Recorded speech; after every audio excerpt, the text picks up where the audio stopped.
আজি প্ৰায় 2 মাহমান হ'ল কবৰস্থানত জংঘল চাফা কৰা। আজি আমি দুটা আহিছিলোঁ জংঘল চাফা কৰিবৰ কাৰণে আৰু মানুহ নাছিল।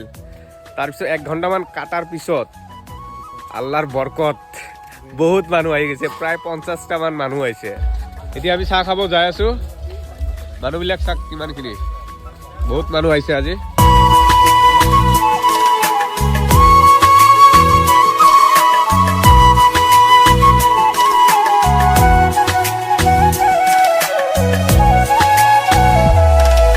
চাহৰ লগত কল খাইছোঁ, কডি, ব্ৰেড আৰু চাহ আহি আছে। এতিয়া আমাৰ চাহ খোৱা হ'ল। এতিয়া আমি চাহ খাই কেনে পুনৰবাৰ কবৰস্থানত গৈ আছোঁ জংঘল কাটিবৰ কাৰণে।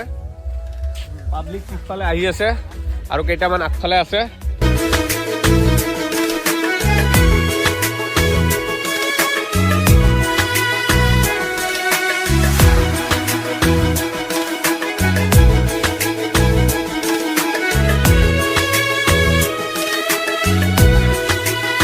এতিয়া আমাৰ প্ৰায় কাম শেষ হৈছে। এতিয়া প্ৰায় 2টামান বাজিছে। এতিয়া আমাৰ কাৰণে মাংস পোলাও বনাইছে। এতিয়া আমি খাই কেনে চবে ঘৰলৈ যাম। যদি আপোনালোকে এতিয়াও মোৰ ভিডিঅ'টো চাই কেনে যদি নাহে, তেতিয়াহ'লে ভিডিঅ'টো দয়া কৰি শ্বেয়াৰ কৰি দিব, যাতে কোনোবা চাই কেনে ইঞ্জিল বাবাৰ মাজাৰৰ ওচৰত আহি কেনে কবৰ চাফা কৰিব পাৰে যেন। যদি মোৰ ভিডিঅ'টো চাই কেনে আপোনালোকৰ ভাল লাগিছে, তেতিয়াহ'লে লাইক, কমেণ্ট এণ্ড ছাবস্ক্ৰাইব কৰিব। আৰু যদি মোৰ ভিডিঅ'টো ফেচবুক পেজত চাই আছে, তেতিয়াহ'লে মোৰ ফেচবুক পেজটো ফ'ল' কৰি দিব।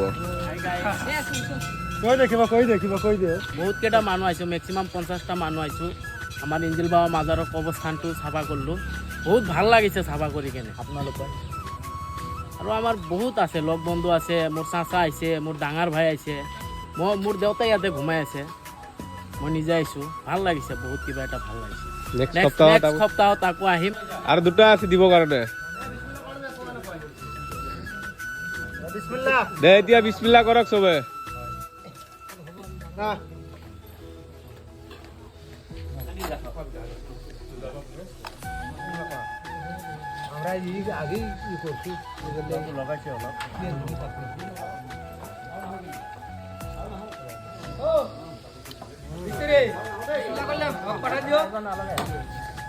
এতিয়া আমাৰ খোৱা লোৱা চব হৈ গৈছে। এতিয়া আমি ঘৰলৈ গৈ আছোঁ। নেক্সট শনিবাৰে আকৌ আমি কাম কৰিবলৈ আহিম। প্ৰায় 9টামান বজাৰ পৰা কামটো ষ্টাৰ্ট হ'ব। গতিকে আপোনালোকে সকলোৱে আহিব, আহি কেনে ইঞ্জিল বাবাৰ মাজাৰত কবৰস্থান চাফা কৰিব। বহুত ধুনীয়া লাগে কামটো কৰি কেনে। আপোনালোকে সকলোৱে দয়া ধৰ্ম কৰি আহিব।